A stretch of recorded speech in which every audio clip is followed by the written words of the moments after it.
এদেরকে অহিন্দুরা মন বিকৃত করার জন্য বলে কৃষ্ণ সাধারণ মানুষ। আর একটা কুৎস রটনা করেছে কৃষ্ণ আর রাধারানী নাকি মামি ভাগনা। কৃষ্ণ কে এবং কি? যদি কোনো অহিন্দু বলে ওটাকে পিঠমোড়া দিয়ে বেঁধে নিয়ে যাবে আমার কাছে। কথাটা বোঝা গেছে? আর হিন্দু হলে তো কোনো কথাই না, ওটাকে আরো কষিয়ে বাঁধবে। কারণ কৃষ্ণ আর রাধা কিন্তু মামি ভাগনা নয়, এগুলো মিথ্যা বানোট কথা। অর্থাৎ রাধা পূর্ণ শক্তি, কৃষ্ণ শক্তিমান, দুই বস্তু একই হয় শাস্ত্রেরই প্রমাণ। কথাটা কি বোঝা যাচ্ছে? রাধা পূর্ণ শক্তি, কৃষ্ণ শক্তিমান, দুই বস্তু ভেদ নাহি শাস্ত্রেরই প্রমাণ। তো শুধু কৃষ্ণ বলে কাঁদে।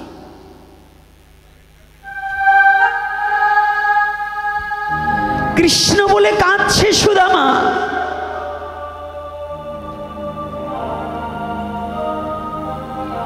সুদামার স্ত্রী বলছে, ঠাকুর শুনেছি তোমার বন্ধু নাকি মহারাজা, দ্বারকাধীশ, যার কোনো কিছুর অভাব নেই।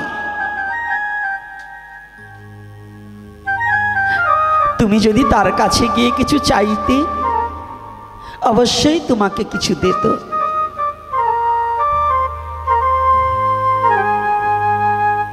সুদামা বিপ্র বললেন, প্রিয়ে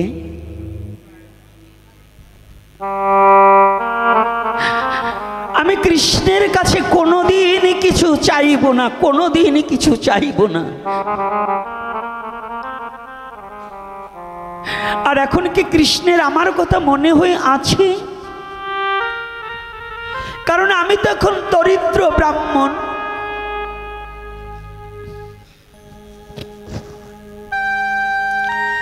আমি তো দরিদ্র ব্রাহ্মণ।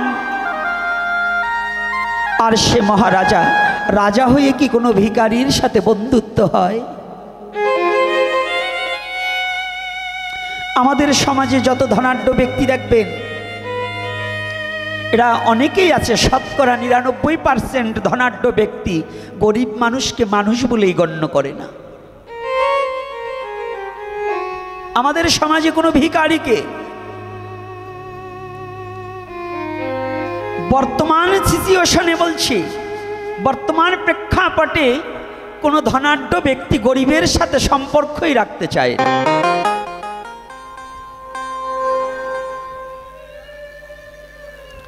চাই কি? চাই না। আর দেখবেন এখন বর্তমান এমন একটা সিচুয়েশন দাঁড়িয়েছে,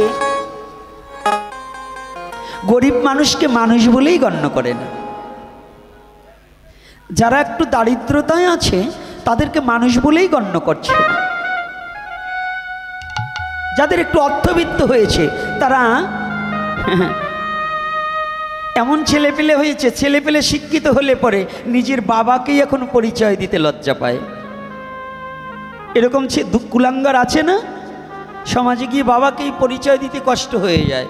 বাবার পোশাক তো ভালো না, বাবা যদি রিক্সা চালক হয়, বাবা যদি ঠেলাগাড়ি চালক হয়, আর ছেলে যদি বিএ পাস করে, ওই ছেলের বন্ধুদের কাছে বাবাকে পরিচয় দিতেই লজ্জা বোধ মনে হয়। তো সুদামা ভাবছে, কৃষ্ণ কি আমার কথা মনে আছে? এই পৃথিবীর অনন্ত কোটি ব্রহ্মাণ্ডের সবাই ভগবানকে ভুলে গেলেও ভগবান কোনোদিন তার ভক্তকে ভুলতে পারে না। ভগবানকে সবাই ভুলে গেলেও ভগবান কোনোদিন তার ভক্তকে জীবনেও ভোলে না।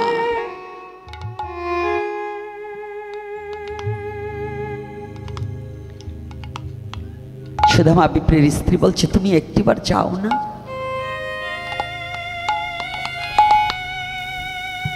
সুদামা বলছে, প্রিয়ে তুমি যদি আমাকে যেতে বলো আমি যাব, কিন্তু আমি কোনো ধন আকাঙ্ক্ষার জন্য যাব না। জানো আমি যেতে পারি, তুমি একটিবার আমাকে যখন বলেছ আমি যাব, কিন্তু আমার কৃষ্ণের কাছে যাব, কেউ না জানুক আমি জানি কৃষ্ণকে।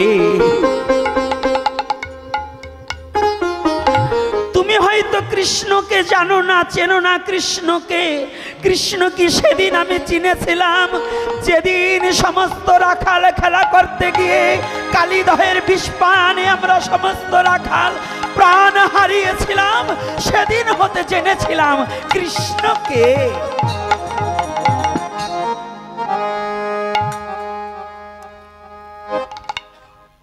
পিপাসিত চিত্ত নিয়ে যেদিন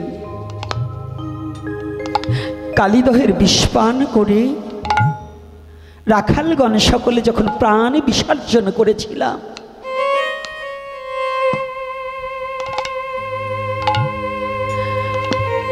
সবার আগে কানাইয়া বেঁচে ছিল, আর ওই কানাইয়া যেন সবার আগে সুবলকে বাঁচিয়েছিল।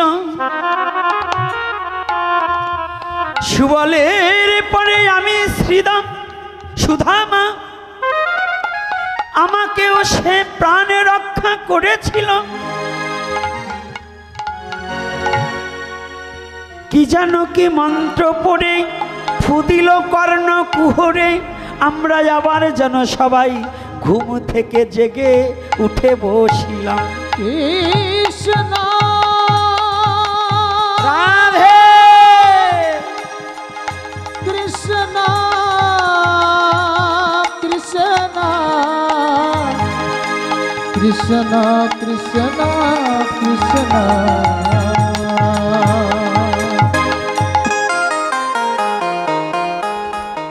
জেগে উঠে দেখতে পেলাম, সেদিনই তোকে আমি জেনেছি আমরা সবাই মরে গেলে কৃষ্ণ বাঁচাতে পারবে, কিন্তু কৃষ্ণ মরে গেলে আমরা কোনোদিন কৃষ্ণকে বাঁচাতে পারবো না। কথাগুলো একটু ভালো করে অনুধাবনের বিষয়। আমরা মরে গেলে কৃষ্ণ বাঁচাতে পারে, কিন্তু কৃষ্ণ মরে গেলে আমরা কোনোদিন বাঁচাতে পারবো না। সেদিন হতে আমি জানি কৃষ্ণকে। কৃষ্ণ কোনো সাধারণ ব্যক্তি নয়। এই যে আমাদের সনাতন ধর্মের ছেলে মেয়েদেরকে অহিন্দুরা মন বিকৃত করার জন্য বলে কৃষ্ণ সাধারণ মানুষ, আর একটা কুৎস রটনা করেছে কৃষ্ণ আর রাধারানী নাকি মামি ভাগনা।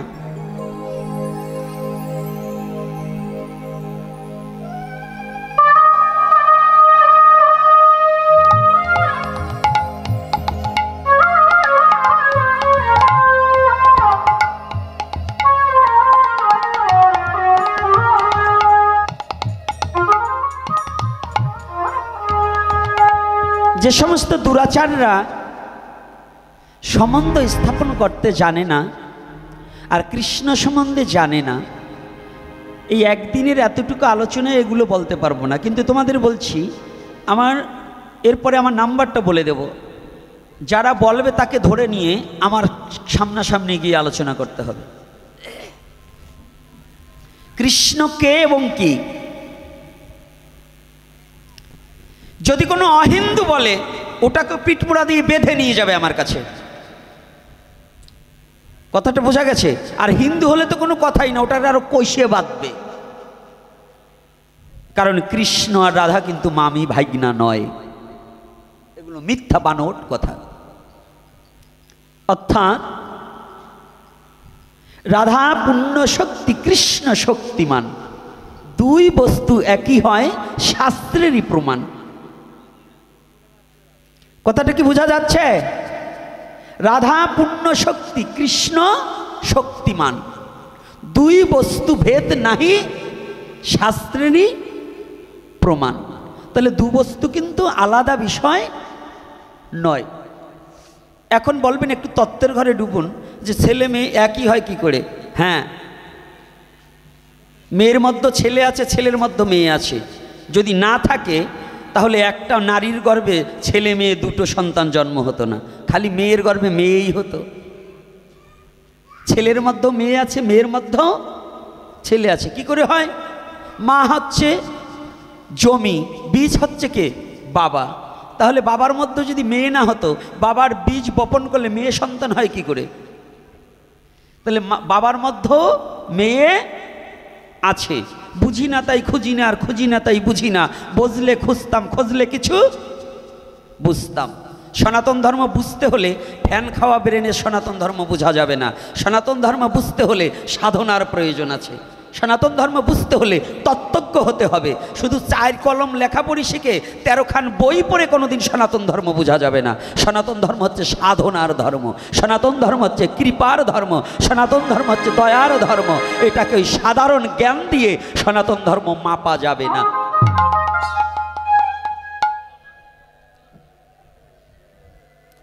কথাটা কি বুঝতে পারছি? এজন্য 13 খান বই পড়ে আপনি পণ্ডিতগিরি দেখায়ে সব জানতা পণ্ডিত হবেন।